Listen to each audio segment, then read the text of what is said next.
ती वरिष्ठ पातळीवरती अजितदादा, भुजबळ साहेब यांनी सगळी मुंबईला मीटिंग लावली होती आणि त्याच्यावरती प्रत्येक जिल्ह्यामधल्या चर्चा झाल्या. रायगडची सुद्धा चर्चा झाली आणि रायगडची जागा ही आमची सिटिंग सीट असल्यामुळं ती आपल्याला जवळजवळ भेटल्यात जमा आहे. तुम्ही कामाला लागा अशा पद्धतीच्या सूचना आहेत.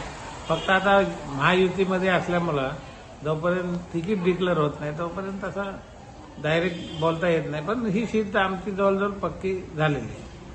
दे धडक बेधडक वृत्त देणाऱ्या आपल्या शिवसत्ता टाइम्स न्यूज चॅनलला लाल बटन दाबून सबस्क्राईब करा आणि बेल आयकॉनला क्लिक करायला विसरू नका.